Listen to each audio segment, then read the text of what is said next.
Lakhdar Brahimi, bonjour. C'est un honneur de vous accueillir pour le Club Mémoire et Avenir de l'Association des anciens fonctionnaires de l'UNESCO.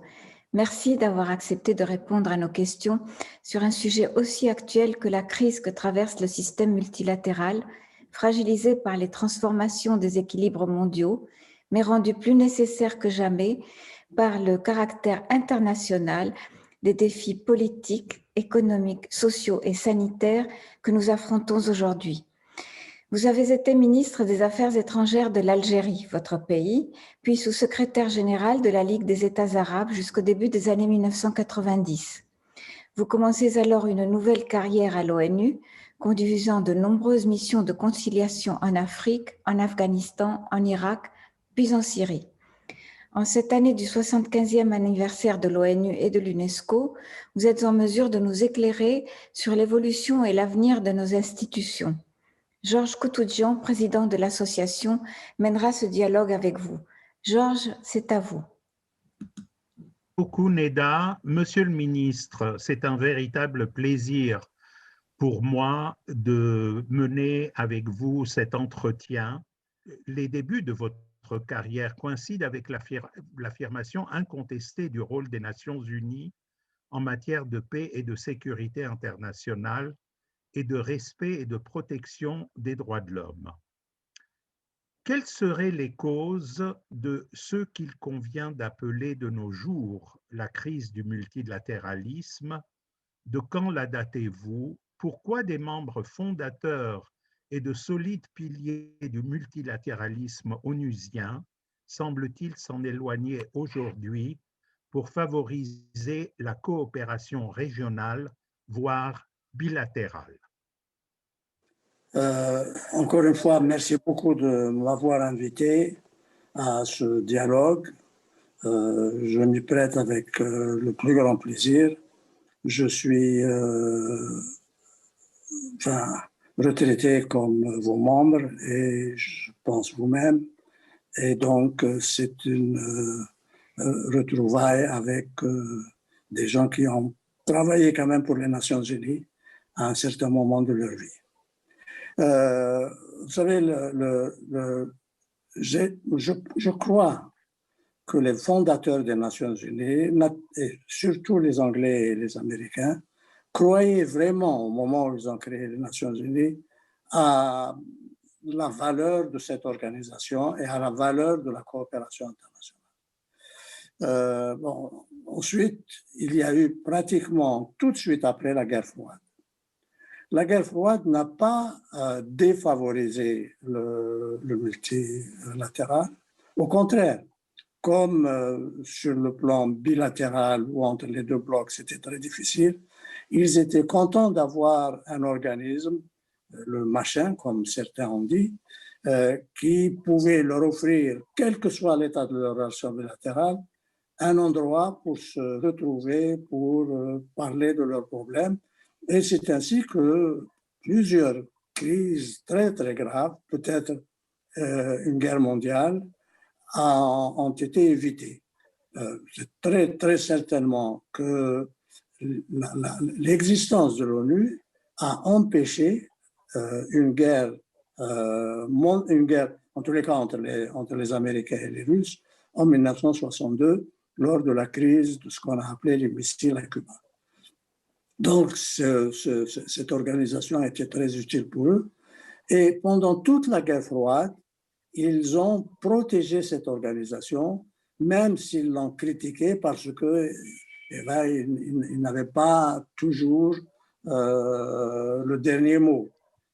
Et en particulier lorsque les pays de ce qu'on a appelé à l'époque le tiers-monde se sont organisés, notamment dans le cadre des non-alignements. Et les pays non alignés, vous savez, la première conférence avait lieu à Belgrade en 1961. Le non-alignement est le fils, si vous voulez, de la conférence de Bandung de 1955. Une conférence extrêmement importante où on a vu quand même qu'il y avait autre chose dans le monde que la Russie ou plutôt l'Union soviétique à l'époque, les États-Unis et les pays occidentaux. Alors, si vous voulez, l'article de foi principal des pays non alignés, c'était justement les Nations Unies. Une organisation où tout le monde se retrouve, une organisation où, en tous les cas, en principe, tous les pays sont égaux, mais on n'a jamais eu de légion. On sait que toujours dans ces histoires-là, vous avez certains qui sont plus égaux que d'autres. Ensuite, pendant toute la guerre froide, il a été convenu, si vous voulez, que l'ONU était empêchée d'accomplir de jouer tout son rôle, précisément à cause de la guerre froide. Donc, en 1992, lorsque Boutros-Ghali est arrivé à la tête des Nations Unies, et c'était exactement la fin de la guerre froide, tout le monde, je ne sais pas si c'est tout le monde, mais en tous les cas, beaucoup de gens ont cru que maintenant, enfin, les Nations Unies allaient donner la mesure de leur capacité. Les gens qui étaient engagés dans des conflits, certains d'entre eux, ont pensé la même chose. On pouvait faire ce qu'on voulait avant à cause de la guerre froide, maintenant on ne peut plus. Donc, le Liban en particulier, où je m'étais engagé exactement à ce moment-là, les partis qui étaient engagés dans le Liban ont dit vite, on veut terminer notre guerre parce que la guerre froide va créer de nouvelles conditions. Et c'est comme ça que la Namibie, le Liban, le Cambodge et les crises en Amérique centrale ont trouvé leur solution. Boutros-Ghali avait l'impression qu'il était l'homme qui allait faire revivre les Nations Unies.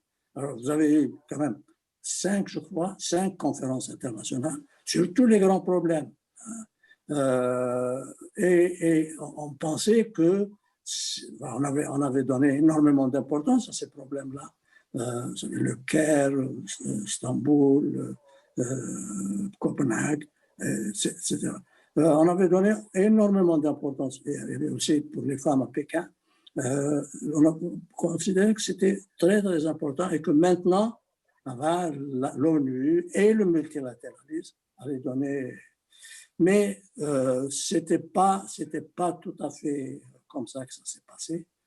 En réalité, si vous voulez, le langage parallèle à cela, c'était les Américains qui disaient oui, c'était une guerre froide, mais elle s'est terminée comme une guerre chaude, par la victoire totale d'une partie sur l'autre.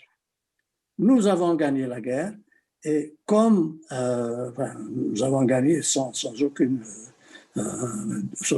aucun doute, nous allons dicter les termes de la nouvelle paix. Et c'est la période de la superpuissance unique, ou comme M. Védrine l'avait appelé, l'hyperpuissance. Ça ne devait pas durer, ça n'a pas duré. Ça a été contesté très, très, très rapidement. C'était aussi, n'est-ce pas, si vous voulez, l'hyperpuissance s'est comporté comme un pays qui ne pensait qu'à ses intérêts, ou presque, n'est-ce pas? Ça n'a pas duré, ça ne pouvait pas durer. Je mettrai donc, si vous voulez, la fin de l'hyperpuissance en 2003, l'agression contre l'Irak, l'invasion de l'Irak. Un ami américain me disait à l'époque qu'un pays qui ne peut pas financer ses guerres n'est pas une grande puissance. Et l'Amérique avait demandé de l'argent d'abord pour la guerre pour la libération du Koweït, et ensuite aussi pour l'Irak, à tous ceux qui pouvaient payer, notamment les pays du Golfe. Donc voilà, à partir de 2003, le règne de l'hyperpuissance s'est achevé, mais on est entré dans une transition longue qui est peut-être toujours, qui est peut-être toujours celle dans laquelle on vit. Mais il n'y a pas de doute que le multilatéralisme, si vous voulez, a cessé de fonctionner quelque part au milieu des années 90. Parce que vous aviez une hyperpuissance, les pays occidentaux, qui dictaient, qui intervenaient à tort et à travers, qui intervenaient quelquefois aussi avec la bénédiction des Nations Unies, mais c'était une bénédiction, si vous voulez, arrachée par cette puissance. Et vous avez eu ensuite, parallèlement à ça, l'extraordinaire irruption sur la scène internationale de la Chine, par l'économie d'abord, et maintenant par la puissance militaire et la politique. Alors, nous sommes en train, si vous voulez, le monde est en train de rechercher un nouvel équilibre et une nouvelle organisation. Cette recherche a été complètement interrompue pendant les 4 ans de Trump. Trump disait l'ONU ne sert à rien, il n'avait pas de temps pour ça, et que America First, ça veut dire America Only. Pas, America First, c'était le cas depuis longtemps. Dans sa tête, America First, ça veut dire America Only. Il n'y a que l'Amérique, et puis vous faites ce qu'on vous dit, puis c'est fini. Voilà. Merci beaucoup, Monsieur le Ministre. Votre développement me conduit à la deuxième question qu'on souhaite vous poser. Nous savons que vous avez réfléchi à la réforme des structures onusiennes, notamment à une réforme du Conseil de sécurité qui reflèterait peut-être mieux les nouveaux rapports de force internationaux dont vous venez de nous parler. Que proposeriez-vous aujourd'hui pour améliorer la gouvernance mondiale? Vous savez, on parle de la réforme des Nations Unies et surtout de la réforme du Conseil de sécurité depuis, allez, disons, oui, enfin, on a déjà réformé. On a accru le nombre des membres du Conseil de sécurité déjà une fois en 1965. 1965, le nombre était, je crois, de 10 ou quelque chose comme ça. Il est passé à 15. Maintenant, il y a 15 membres, 5 permanents, qui sont un peu les fondateurs des Nations Unies en 1945, et 10 qui sont élus pour des périodes de 2 ans chacun. Alors, évidemment, si vous voulez, 1965, porter le nombre, c'est bien, je suppose qu'en 1965, il devait y avoir, dans tous les cas, moins de 100 membres des Nations Unies. Maintenant, nous sommes presque 200, 193. Mais la réforme du Conseil de sécurité, on en parle surtout pour accroître le nombre des pays. Alors, on se pose la question, est-ce qu'il faut que qui parmi les nouveaux membres auront le droit de veto, qui ne l'auront pas, etc. On n'en sort pas. Je pense personnellement, à l'heure actuelle, que cette réforme du Conseil de sécurité conçue de cette manière-là n'aura pas lieu. Vous aurez toujours quelqu'un qui ne sera pas content. Et il faut reconnaître, vous savez, en tant que membre des pays du Sud, les pays du Sud eux-mêmes sont extrêmement divisés. Le Pakistan n'acceptera pas l'Inde, la Chine non plus, la Chine n'acceptera pas le Japon. En Afrique, nous avons une attitude c'est l'attitude que nous avons, une sorte de démocratie stricte. Hein. Bon, donnez-nous nos sièges et nous, on va se les partager comme on veut. Et on va se les partager par la rotation. Chaque fois, à nous de vous laisser choisir. Les latino-américains se jalousent, les grands pays se jalousent, et vous avez des pays comme l'Argentine, le Mexique, auront beaucoup de difficultés à accepter le Brésil comme le représentant au Conseil de sécurité. Voilà, très fort. Il y aura une opposition très forte. Voilà. On a pensé par exemple aussi qu'il n'y a pas de raison pour que la France, la Grande-Bretagne représentent l'Europe occidentale. Un pays pour l'Union européenne. Ils n'accepteront jamais. Et enfin, je crois, c'est un secret qui est bien gardé. Je pense que les Français et les Anglais ne seraient pas très contents d'avoir l'Allemagne avec eux. L'Italie s'est opposée efficacement au début des premières années après la guerre froide, se sont opposés très efficacement à l'Allemagne. Ils avaient un ambassadeur extrêmement actif qui disait, parce qu'on parlait surtout du Japon et de l'Allemagne, si le critère c'est d'avoir perdu la guerre en 1945, nous aussi nous avons perdu la guerre. Alors pourquoi pas l'Italie? Et ils se sont alliés avec le Pakistan et ils ont vraiment empêché. Avec les 5 puissances étaient très contents. Ils les ont laissés faire très bien. Donc, il me semble que cette avenue est pratiquement fermée. Hein.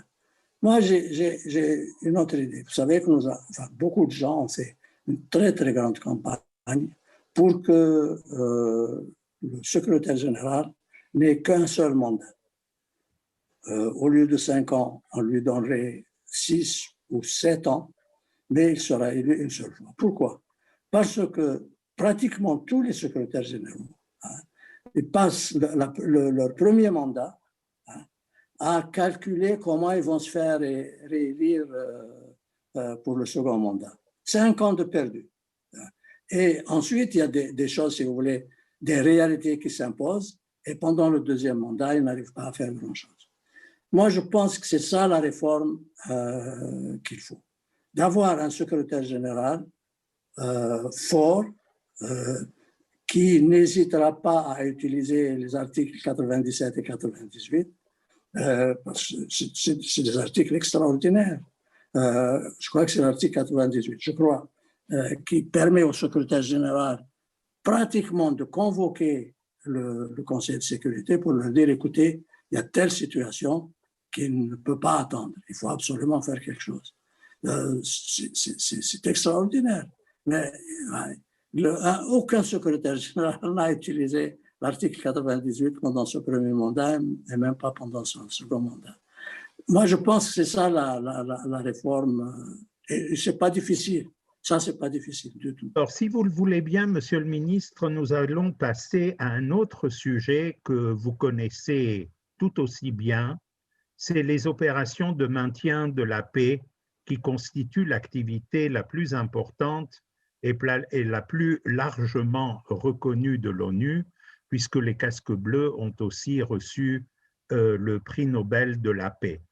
Vous avez conduit en 2000 les travaux du groupe d'études sur les opérations de paix des Nations Unies, dont le rapport qui fut endossé par les États membres lors du sommet du millénaire porte au demeurant votre nom. On l'appelle le rapport Brahimi.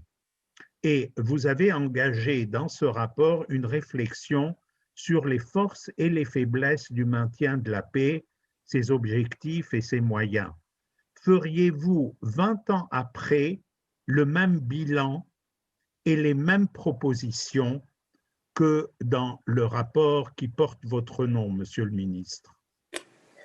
Vous savez, ce rapport est le résultat des grands échecs du maintien de la paix dans les années 90, notamment Srebrenica en Yougoslavie, en Bosnie, et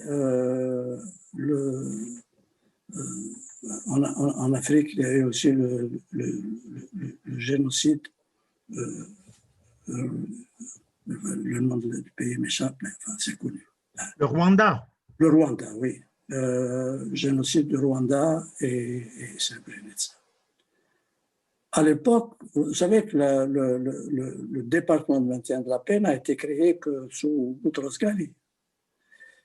Donc en 92-93. Et déjà, donc en 96, au moment où Boutros est parti, vous aviez des gens dans les couloirs des Nations Unies, c'était une erreur. C'est une erreur, on peut pas, l'ONU ne peut pas faire de maintien de la paix. Là, regardez qu'est-ce qui se passe. Ils étaient à Srebrenica et ils étaient au Rwanda. Et regardez qu'est-ce qui s'est passé. Donc, si vous voulez, cette réflexion a été engagée pour répondre un petit peu, dire enfin, les faiblesses qui ont conduit à ces événements, c'est ceci et cela. Il a été, nous avons été très contents que le rapport ait été bien reçu et qu'on a appliqué certaines de nos recommandations, pas toutes. Et je dois dire que, vous savez, moi j'ai fait ma seconde mission en Afghanistan immédiatement après ce rapport. Donc c'était la première mission qui aurait dû mettre en œuvre c'est pas facile du tout. Nous avons essayé, mais bon, on n'a pas réussi totalement. Vous savez qu'il y a eu un autre rapport plus récent sous Ban Ki-moon. Nous avons fait notre travail en 4 mois. La seconde commission, si vous voulez, qui a travaillé, je crois, dans les années 2011, 2012, 2013, voilà, quelque chose comme ça. Et il y avait plus de monde, ils ont voyagé beaucoup plus que nous, et ils ont fait un rapport beaucoup plus détaillé, beaucoup plus long. Je ne sais pas qu'est-ce qui en a été appliqué par M. Guterres, qui est venu tout de suite après l'apparition du rapport. Mais le maintien de la paix par les Nations Unies a beaucoup évolué depuis le Cachemire et la Palestine dans la fin des années 40. C'est maintenant tout à fait autre chose. Et notamment, d'abord parce que vous n'avez plus affaire à des États, vous avez affaire à des États qui signent un accord et que vous disent venez vous assurer et nous aider à appliquer cet accord. C'est simple, c'est facile. Et vous avez quelques soldats qui sont à la frontière et qui vous disent voilà, il y a tel endroit où on a commis une infraction. Maintenant, on va dans des choses où ce n'est pas des États, c'est des non-États. Et ce n'est pas 2 parties, c'est plusieurs parties, des fois beaucoup de parties. Ensuite, très souvent, on envoie une mission de paix là où il n'y a pas de paix. La mission va là-bas pour essayer d'aider à faire naître la paix, pour ensuite la maintenir. C'est tout à fait autre chose. Peut-être qu'on aurait mieux fait de dire que ça n'a rien à voir, de donner un autre nom à ce qu'on fait maintenant, qui n'a rien à voir avec ce qu'on faisait avant. Écoutez, après 1956, la crise de Suez, là, vous avez quelques soldats suédois, notamment, qui sont venus le long du canal de Suez, et puis ça a très bien marché, pas de problème. Mais maintenant, au Congo, qu'est-ce que vous voulez? Vous avez plusieurs guerres et qui se déplacent. Vous savez, c'est comme de l'eau, vous ne pouvez pas prendre ça dans votre main. Si vous voulez, alors donc, si vous voulez, la réflexion, disons, hein, d'ailleurs c'est un principe fondamental. Hein, il n'y a pas deux conflits qui se ressemblent. D'ailleurs, que ce soit entre États ou autres. Alors, quand vous avez des non-États qui sont, alors là, vous ne pouvez pas légiférer vraiment de manière générale pour toutes les missions de paix.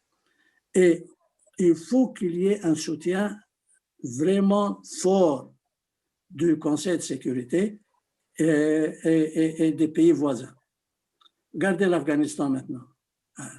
Bon, on est en train de négocier maintenant, les Américains ont négocié avec les talibans par-dessus la tête du gouvernement de Kaboul, soit dit en passant. Mais bon, pourquoi pas. Maintenant, il y a les talibans avec le gouvernement qui sont en train de négocier. C'est très bien. Mais si les pays voisins ne sont pas fortement engagés, et aussi les grandes puissances, parce que ni le gouvernement ni les talibans ne sont enthousiastes pour cette négociation.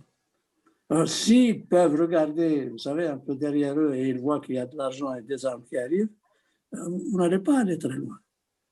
Donc, pour la première condition pour que la mission de paix ait une chance de réussir, c'est qu'il y ait un soutien très fort et constant sur le long terme. C'est pas, vous savez, on donne des missions de 6 mois, c'est de la blague. C'est pas sur 6 mois. Le Congo, ça fait en réalité, le Congo n'est pas stable depuis son indépendance. Il a été stable pendant un certain moment sur Mobutu, mais maintenant, c'est l'instabilité permanente, totale. L'ONU fait un travail extraordinaire, extrêmement utile, sauve des vies. Ils permettent aux gens de souffler. Mais vous savez, c'est comme des pompiers. Si vous avez des feux qui éclatent, vous savez, d'un bout à l'autre du Congo, c'est très difficile au système pompier de les éteindre tous.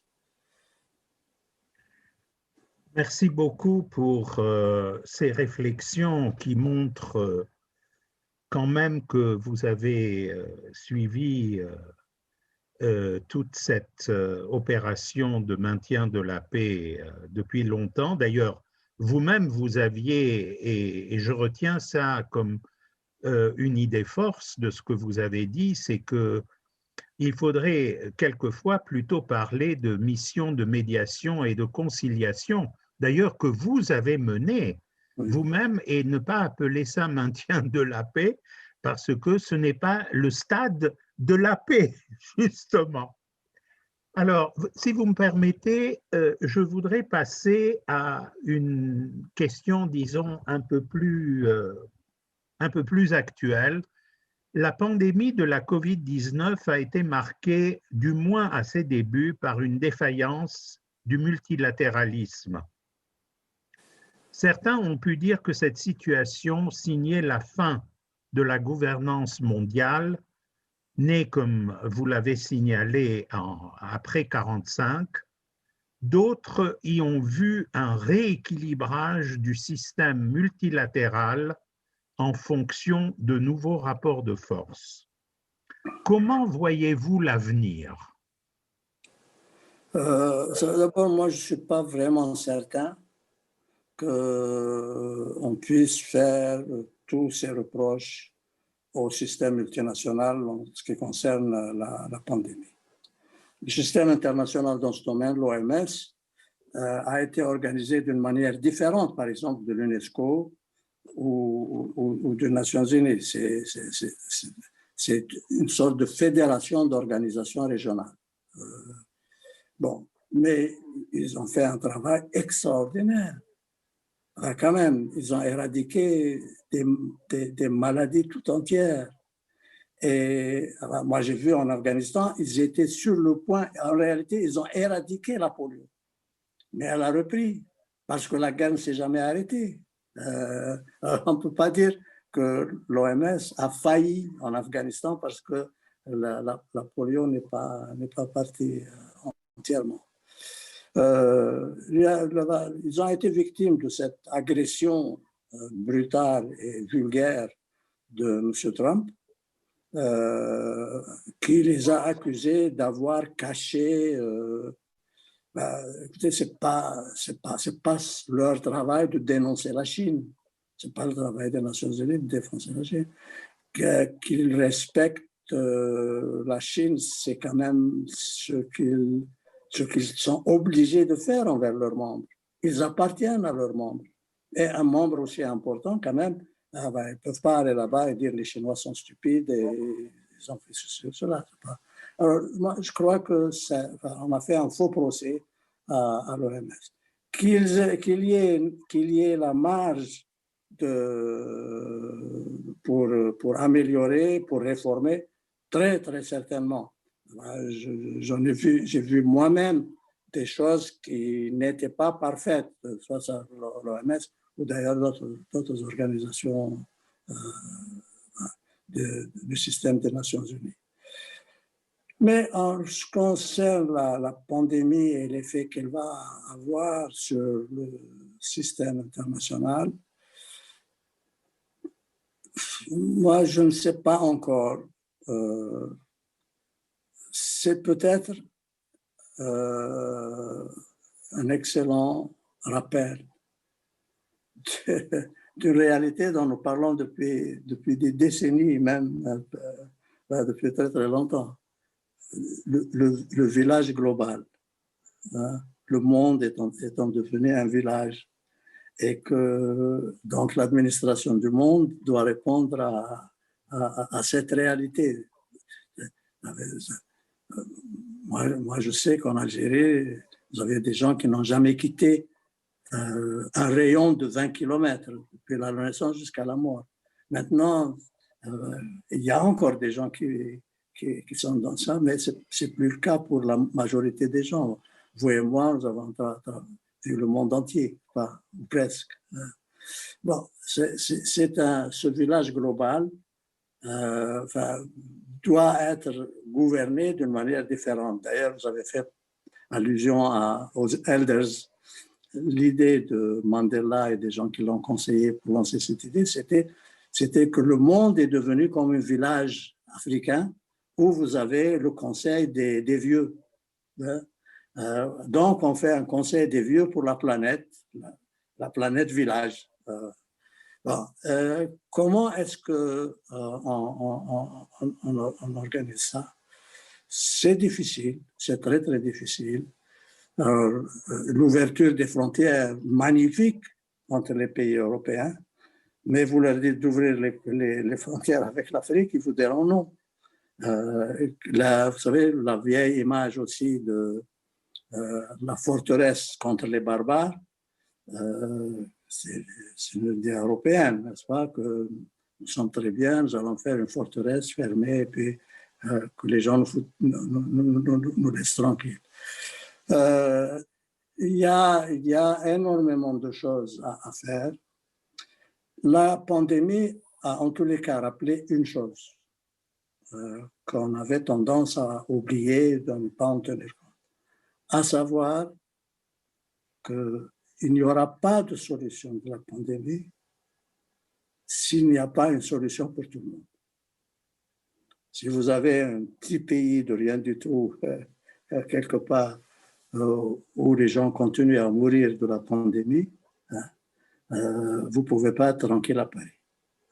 Ça a rappelé aux gens justement qu'est-ce que c'est que ce village. Bon, quelles sont les leçons que nous allons pouvoir en tirer? très certainement, vous savez, la frontière, enfin, le mur que Trump était en train de construire avec le Mexique, je crois que les Américains se sont déjà rendus compte que c'est de la blague. D'autant plus que lui disait que c'était le Mexique qui allait payer pour ça. Alors, il faut s'organiser autrement. Et notamment, essayer de voir comment le développement de la planète entière doit se faire. Et c'est pas du tout, je ne suis pas de ceux qui disent que toute la faute est sur les épaules des pays riches. Non. Les pays en dehors de l'Europe et de l'Amérique du Nord ont leurs responsabilités, les plus grandes responsabilités sur leurs épaules. C'est à eux qu'ils doivent faire l'effort pour se développer. Mais il n'y a pas de doute qu'il y a un système, difficile à comprendre, difficile à accepter. Vous avez, je crois, il y a 1% de la fortune qu'il y a sur Terre qui est entre les mains d'une demi-douzaine de personnes. Il y a quelque chose qui ne va pas là. Le système financier, l'économie financière. Vous savez, vous êtes riche. Avant, on disait que vous êtes riche si vous possédez des choses. Vous avez créé des choses. Maintenant, vous n'avez pas besoin. Vous spéculez, comme M. Soros, et puis vous devenez milliardaire. Il y a quelque chose qui ne va pas dans ce système. Et donc, il y a d'une part une organisation mondiale, internationale, collective, qu'il faut continuer à peaufiner, à améliorer, à arranger. Mais il y a un effort de chaque individu, de chaque province, de chaque pays, de chaque région qu'il faut déployer. Monsieur le ministre, je vous remercie infiniment de cet entretien très riche et effectivement peut-être que nous pourrons nous arrêter sur ces réflexions finales que vous avez eues, notamment en disant en passant que la pandémie nous a montré une fois de plus que le monde est un. Absolument. Et il faut que nous soyons vraiment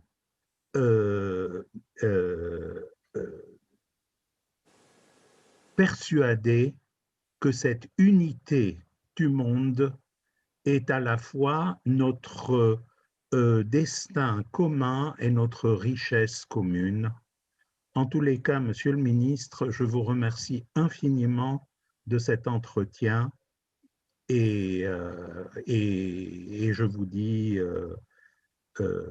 de passer une bonne journée. Je vous souhaite, comme à nous tous d'ailleurs, si je puis me permettre, bonne santé et bonheur et bonne et heureuse année parce que en France, on peut toujours souhaiter la bonne année jusqu'au 31 janvier. Ah, ben, tant mieux.